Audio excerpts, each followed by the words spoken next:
Good morning and welcome to another episode of Josh and Pat. I'm Joshua Klein, joined by Patrick Cassett. And yesterday we watched the final of Women's March Madness. And although the stars on the court were bright, the refs seemed brighter.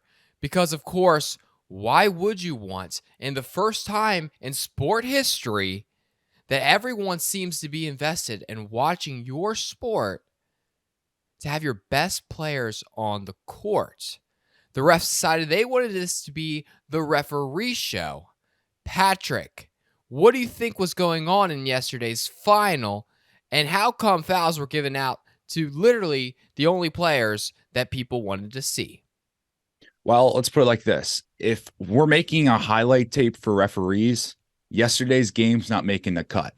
It's not a lot of things can be universally disliked or liked in the world, but when you went on Twitter yesterday, universally the refs were disliked. It's simple. You got to be better. This is national championship. Eyes are on you. People want to watch the stars play, so let them play. Listen, Caitlin Clark became a household name in 2 weeks. Everyone in America knew her. Everyone in America was rooting for her or invested in the storyline revolving around Caitlin Clark. It was the best thing to happen for women's sports and women's basketball specifically in the past 10 years. And the refs are going to try to take her out of the game? Listen, I know, sure, maybe they will say you want to call a fair game. Listen, you're fighting a bigger war here. You got to see this. This battle that you're fighting in the national championship game, that's just the battle. You're talking about the war. Leave your best players in the game. I don't care if you have to turn a blind eye a couple times. You got to keep your best players in the game. That's the thing. That you need, like, you have eyeballs for the first time, and this is not a shot at women's sports. Women's sports is relatively like new phenom as far as, growing in popularity, and they've done a great job, I think, at building some of these names, and Caitlin Clark, for instance, household name now. You gotta keep the best players, the players that people want to tune in to see on the court. Well, obviously, people want to watch the stars play. I mean, it does go without saying, LSU, they were up 20. They did their job. They closed it out. Angel Reese, she did a fantastic job. She's a great player. But referees, I mean, do better. Referees. I saw Bill Simmons send out a tweet. He said it's nice to see consistency, that both the men's tournament and the women's tournament refs both suck. So that's good. Equality. At least we're good across the board. Yeah, that's true. Equality. Speaking of Angel Reese, by the way, I mean, she is getting heat right now. She ran around the court, hunted down Caitlin Clark. Ring finger. Ring. Hey. Where's it going? Right here. Right here. Right on the ring finger. Josh. Ring finger. Going on the ring finger. And I'm like completely torn. I don't think what she did was necessarily wrong. Like, I don't think it's bad. It's sports. You play hard, and if you win, guess what? You get to talk some smack. And you can talk smack when you're losing, but there's supposed to be trash talk. It's sports. It's competitive. It's a game. Fun. It's a game. You're right. And I think it's a very good thing that I think you can do it. That being said, the only thing where I personally go, it's like you had to chase her around the court. You look like you're a little bit desperate. If you're going to trash talk, do it. You could just do that anywhere. And I think the media there's probably cameras. I'm sure Caitlin Clark would see it eventually, scroll through social media or whatnot. I just feel like it wasn't that cool because she had to hunt down Caitlin Clark, and Caitlin Clark could not give she didn't care. She didn't acknowledge it. She didn't acknowledge it at all. So, but the heat that Angel's taken this morning, not for that. It's literally just because she did it at all.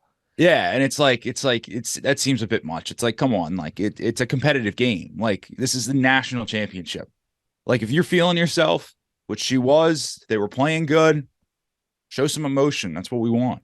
Yeah, we want that. That's what keeps sports human, you know? We Yeah, imagine. try to take out human emotions out of sports sometimes. You can't celebrate too much or you can't get too defeated. You got to be robots is perfect example of like NASCAR right now. It's like that's what they want the drivers to be, robots. But no, sports is about emotion. You want to have feelings. You want to be able to celebrate and vice versa. Like if somebody's down, that's part of the game. Right. And I'm not saying that we all celebrate like Pat Beverly when they win a play-in game for the Minnesota Timberwolves. But look, national championship, celebrate. You did your thing. Congratulations. Yeah, I agree. So, hey, good for LSU. I mean, beat the brakes off of Iowa at the end there. Iowa, I mean, they didn't have their second best player on the court. They ran out of steam. And Caitlin Clark was very limited in her game because she had 4 fouls, like literally like halfway through like the third quarter, it felt like. So she got that technical. People were big mad that I was one of them. And then the LSU coach, Kim, I'm gonna say the last name wrong, McClellan. Yeah. She literally did not get a technical for like assaulting the referee. Okay, well, by the way, assault, her suit, I wasn't sure if I loved it or hated it. I think it's great. I love it. I love her outfits. She felt like, I felt like it was part of like Tiger King or something. Her outfits are always they're always on point. I saw the stats though. She really changed that program around. Like, good for her. Like, she seems like she's the real deal. Coach. Seems like the real deal. Speaking of March Madness, the men's March Madness final is tonight, previewing UConn versus San Diego State. UConn, of course, beat Miami by like 45, 50, 60. I don't even know. I don't even think I can count that high. 13. It was actually 23, I think. 23. It was a lot of points is the problem. And even if it wasn't that many points, the game was much further than the scoreboard could ever indicate. And they play a San Diego State team who had a close, hard-fought win against FAU, where neither school looked like they wanted to win that game at the end, and they both looked pretty bad. So, is UConn going to win by 50? I don't think so. I don't think so. I think UConn has all the pressure on them. We're going to keep riding the storyline until we can't ride it any longer. And this is where this storyline ends. UConn has all the pressure on them. San Diego State, why not? Just show up. You're going to play loose. You're 7.5 point underdogs. I imagine that's a pretty big underdog for a championship game. I mean, look, San Diego State, you're going back to San Diego after this. You're winners anyway. You turn the program around. I mean, Patrick, there's pressure on UConn, but you don't think there's been pressure every single game? Yeah, but like pressure makes diamonds, Patrick. UConn, I don't think they're going to fold to San Diego State because the pressure got to them. Josh, I can't wait to clip this because this is going to be an all-time moment to laugh. I think UConn. Face. I mean, listen, I don't know. I just don't see San Diego State beating UConn. I do.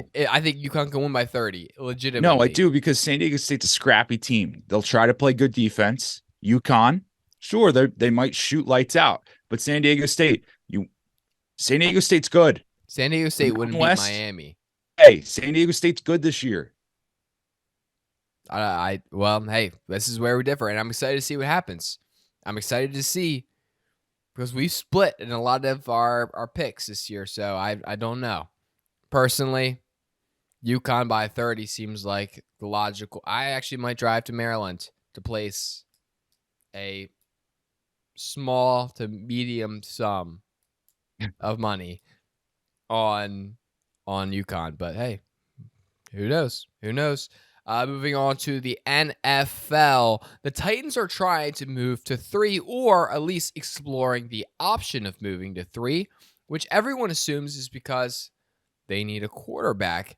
And it makes complete sense if you think about it, because we haven't been talking about the Titans quarterback situation all year, it feels like. And I don't know why that's the case. Is it because we thought they were going to roll with Malik Willis? Is it because we thought Ryan Tannehill is the guy?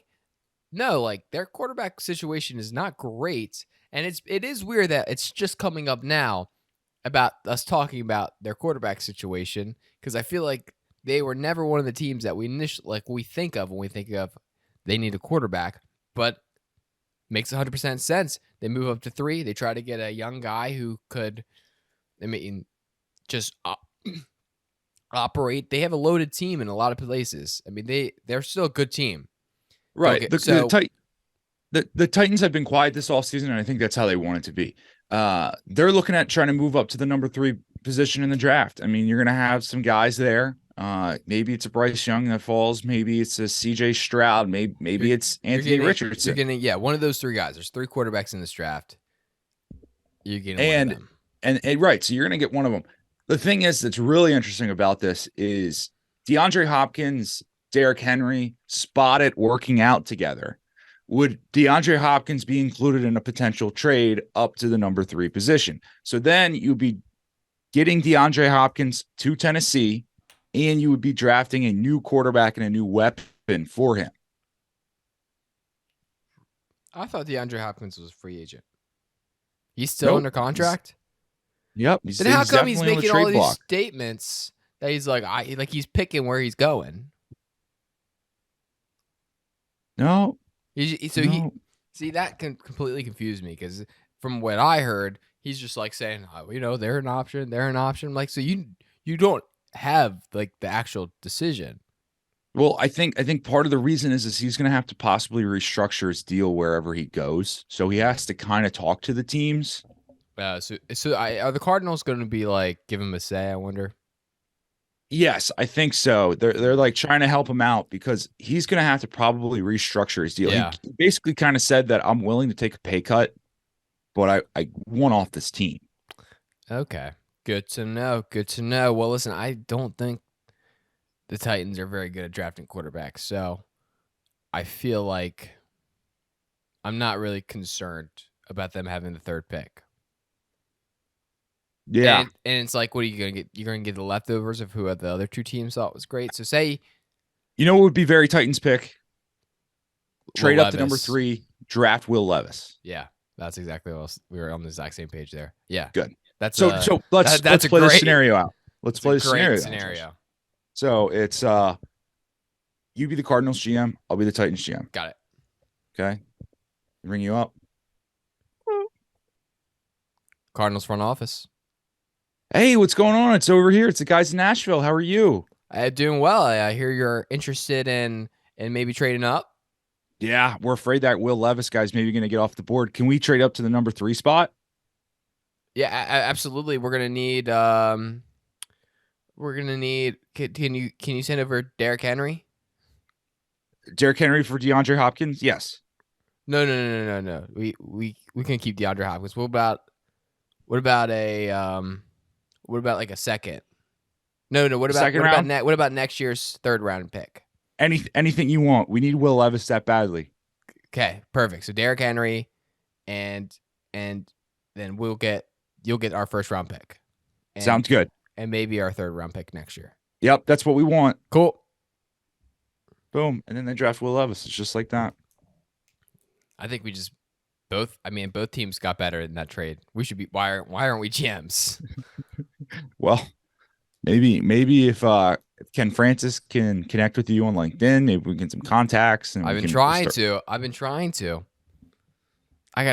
We gotta start working the system a little bit more. Yeah. So okay, good for the Titans trying to make a move here. I think the Titans could find a guy who can make their team pretty much the exact same. Or maybe they're just trying to draft somebody to light that fire, Malik Willis. Yes. So that's what you do. So you bring in Will Levis, not so Will Levis can start. You bring in Will Levis so Malik Willis will have that competitive fire, and that your 3rd round pick from last year will actually be your starter. And then you can trade the number 1 pick and Will Levis in a future draft so that he loses value. I mean, Bingo. boom, the Titans just solved their quarterback issue. Yeah. Hey, good for them. Good for them. Moving on to the NBA, the Dallas might miss the playoffs. Am I reading that right, Patrick? I think you're maybe you're not freaking out enough about it, Josh. Dallas might miss the playoffs. The playoffs? Dallas might miss not even just the playoffs, the playing game entirely. The Dallas Mavericks are bad. They're not a good team. Josh, they're sitting at the 11th seed right now. They're 1 game back of the Oklahoma City Thunder. If the Thunder, they've been sliding a bit. If they can hold on, they'll get that last play-in spot. Dallas is not doing great, but could you imagine if Dallas doesn't make the play-in game with Kyrie Irving and Luka Doncic? Luka not being in the playoffs is as bad for basketball as Caitlin Clark getting 4 fouls in the women's final. So proposed rule change here, Josh. So if I'm Adam Silver, we're sitting here. We can't have Luka Doncic not make the final or make the playoffs. We cannot have Luka Doncic not make the playing game. Let's make it league-wide rule. 11 teams are now going to make the playing game in the Western Conference. Ooh. This will assure us that Luka will play in the playing game because Adam Silver, we're all about TV ratings. Boom, bring it in. Just let's change the rules. Well, they're only 1 game out of 12 seeds. So if they're 1 game out of the 12 spot and then we get the 11 teams in, then that might Proposed be rule change. Adam Silver opens up the top 12 teams now to make the Western Conference playoffs, and it assures that Luka Doncic and Kyrie Irving will now make the playoffs. That's what we needed. And I think they can make a run. I'd propose. I mean, why not just have every team make the playoffs and have it March Madness style? Because then it's the biggest screw you to the regular season. Because then officially, regular season doesn't matter one bit. Well, the players don't care about the regular season, so why should the NBA care about the regular season? Here's what we do. We do the first 2 weeks of the NBA season are our regular games or whatever for seeding, and then we make every single team enters the tournament. 7 games series for each tournament, and then that's the whole season. Is 7-game series to the winner, and then you spread out the games more so they're not on every single night. The players get more rest, but you get meaningful basketball every single night. Yeah, because look, league-wide, does anyone want to watch the Detroit Pistons play more than 10 games in the regular season? No.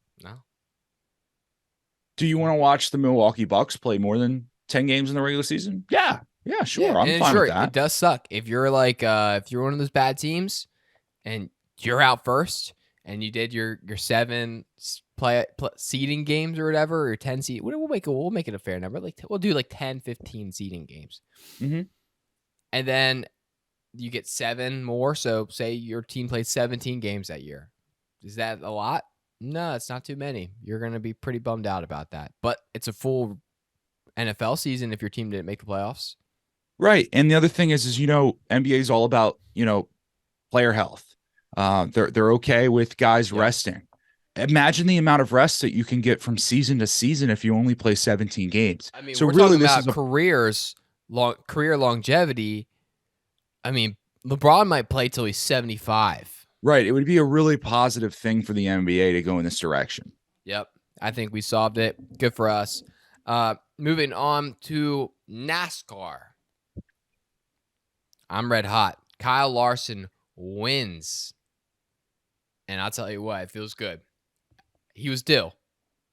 And Josh, I think this might start a little run for Kyle Larson. I think there may be some good value in just hammering him to win every single week here. For the rest of the season. Yes.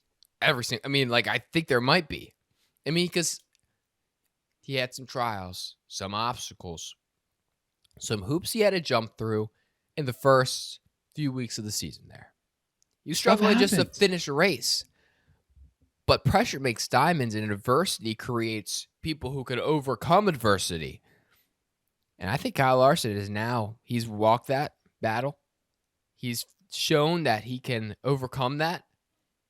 I don't see him losing for the rest of the year. I think he could just win out. I mean, we're talking about going and winning maybe the next 30 races in a row. He would go down as the greatest NASCAR driver of all time. And I think that's the kind of guy we're potentially talking about here. That's the kind of storyline that we're going to potentially weaving.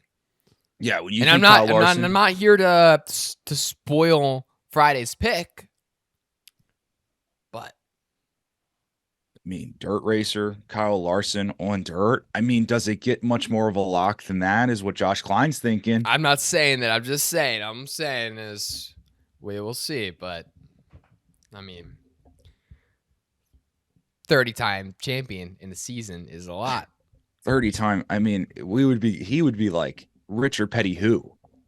I mean, all of a sudden, Jimmy Johnson, Dale Earnhardt become who? Like obsolete. Mm-hmm. Well, I'd argue. I'm gonna make what? Say it. People are gonna argue. Where did it all start? It started at Richmond. Yeah. Now I'm gonna say this, Patrick. If Kyle Larson wins 30 races this year, I am going to buy a full Kyle Larson fire suit and helmet. Deal.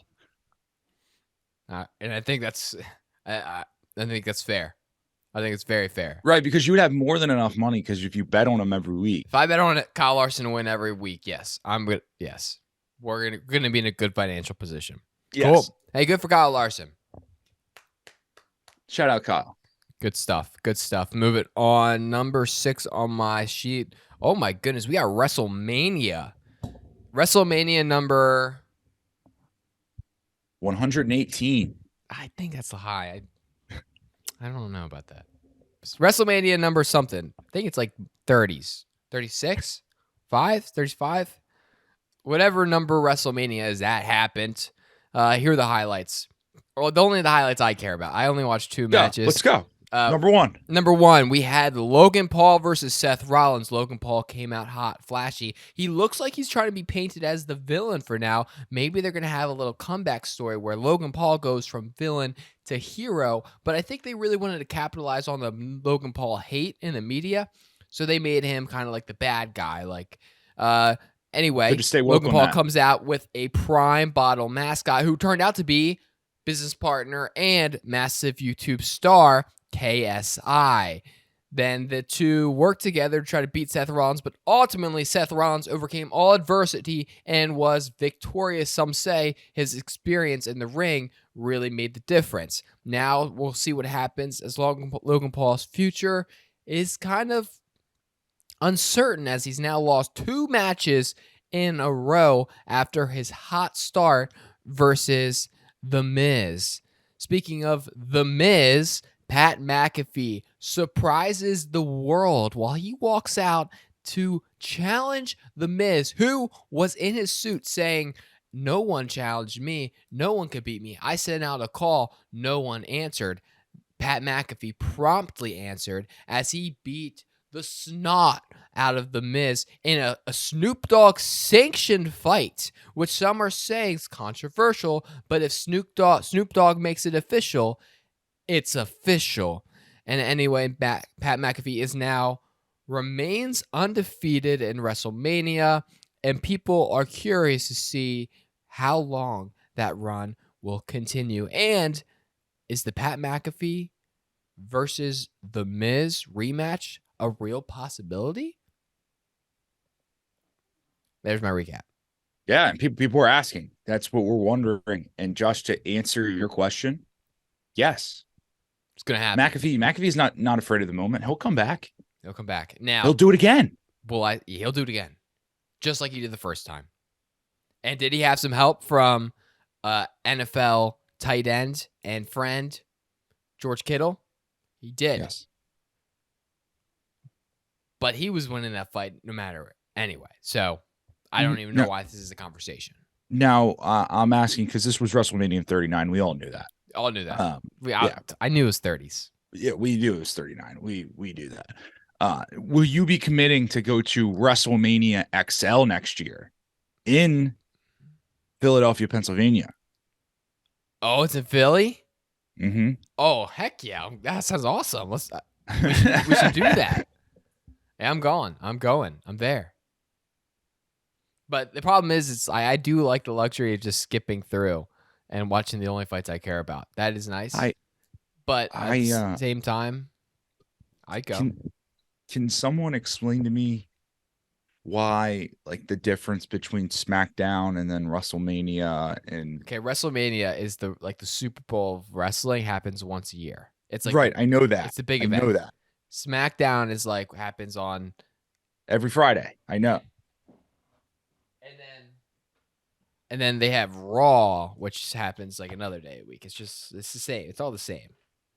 It's like Monday Night Football versus Thursday Night Football. Right, but you would think the Super Bowl of wrestling would be like on a bigger platform than Peacock. Yeah, you would think that, but that's just how it works. Considering that like SmackDown's on Fox. Oh, yeah. I don't know. It's like imagine the NFL being like, you know what? Super Bowl, you can only watch it on Peacock, but Thursday Night Football, it's on all 4 major networks. That's a great point, Patrick. I don't know how to answer that question, but I do think that it's nice. It's nice. Peacock's a good streaming platform. I use my buddy's account. I log in. If you guys need, I have a 1 month. I think I have like about 10 days left on my 1 month. If you'd like it. Well, if you need, I can send you an email and password. I don't know how that works. I have sent it out to other people, even though and it was sent out to me. So I mean, we got a solid lot of people mooching off this one free account here. Well, so, that's exactly what Netflix didn't want. YouTube TV. It's like anybody can sign into the YouTube TV. It's like, okay. YouTube TV is awesome. Cool. And our last storyline. This one's a little bit of a downer to end the show. Hate to do it. Hate to bring up a storyline that maybe gonna make us leave on a bad note. The Orioles, after starting red hot with 1 win, have fallen apart after potentially after going 2-0 and winning their first 2 games. They actually didn't. They lost after apparently people in the MLB don't know how to catch fly balls. Routine fly balls, I may add. And they lose again yesterday. What is going on with the Orioles, and is it inevitable that with the team being very bad, that we should expect some top-tier concerts in the future? I'm talking Morgan Wallen. I'm talking Taylor Swift. I'm talking, I mean, they might resurrect the Beatles to play. Mm-hmm. I mean, that's the kind of like the level of concerts that we are potentially going to see in Camden Yards within the next few months. And they keep hammering home that point. Ownership keeps hammering home that point. So that's what I'm expecting. I'm expecting a step up from Flo Rida last year to Morgan Wallen and Taylor Swift. Welcome to my house. Right. But we're expecting that step up this year. Just like a lot of people were expecting that step Harry up. Styles. Are you kidding me? He's going to be playing in Baltimore. He said, look, John Angelo said Baltimore's back. And if you bring Harry Styles, Baltimore is back. Yeah, Baltimore is back. Yeah. If you bring Harry Styles and all of like the 20-year-old Harry Styles fans to Baltimore, I mean, we're talking about a resurrection for the city. This city's back and it's better than it's ever been. Yeah. I mean, that's what we can expect with the Orioles now falling 1-3. By the way, you're welcome 1 and 2. You're welcome for your highest tweet ever. Highest tweet, I mean, I had 40 likes on a tweet. We're pretty much I mean, that's basically $1 million in my world for Twitter like metrics. So yeah, Mhm. I appreciate Patrick. Patrick, you were actually tweeting out, and I'm gonna pull it up for the people so that they know. Patrick tweeted out. He said, "I'm gonna cut McKenna a break. It's been a tough spring for him. It's only the second game of the season. Plenty of time to bounce back." To which I 159. responded, "I will not be cutting him a break. I will be cutting him." Which seemed like a more reasonable and fair response out of the two of ours. I think I'm going to just keep having Orioles Twitter for a team that You support hates you. no. I'd say Orioles Twitter for a team that like isn't that good and isn't that bad right now is one of the most toxic places you can go to. Well, These guys hate Jorge Mateo. I wrote a whole blog about Jorge Mateo, and I just want to say I got some good backing from it. that's great. There was shout out. I saw. Yeah, I mean it. So some of the fans like me. I'd say all the Jorge Mateo haters don't like me, and Well, are also probably I think what I'm gonna keep doing is just having like extremely rational takes so that people can get mad at me online. So then I can just like have a conversation with them and like be kind of funny about it. well, Patrick, here's the thing. I mean, but I had a rational take. You say cut him a break. Hey, it's only the second game of the season. That felt a little extreme to me. And I was like, hey, let's be reasonable. Let's be calm here. Let's be rational. Let's cut him. And Right. that's the And who would you bring difference. up in his place, Josh? I mean, I'd say we move whoever's at shortstop to shortstop, and then we bring up young kid. What's his face? Yeah. Name it, Josh. Name it. You're an Orioles. You're a good Orioles fan. Name him. Yeah. Uh. It, it's my guy and Jackson Holiday. Yep. There it is. All So the way from low A to major leagues. Exactly. So we bring up Jackson Holiday, get him some of that experience, put him at shortstop. Whoever's at shortstop now, kick him out to left field, and then I think we'll be good. Okay. Easy enough. I could run this team. Well, no, because I think you care about the baseball team too much. It's the concerts that's the priority. No. I think I've shown just how much I care about the baseball team. Actually, that's probably on level. That's probably on par. It's you barely know who the number one draft pick was last year. I think that's exactly what ownership is looking for. I think I might be the solution. But I'll tell you what, I'll get you Harry Styles. I'll find a way. Right.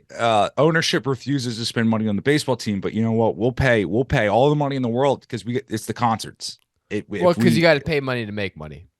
Right. They know. And apparently having the number 2 most profitable franchise in the MLB last year was not enough money to make. No. So, no. So, cool. Unfortunate. Well, that was interesting. So, show recap really quickly. Hit it. LSU beats Iowa. The refs not so good. Angel Reese celebrated, which people on the internet thought was not so good. Caitlin Clark, a very good household name now.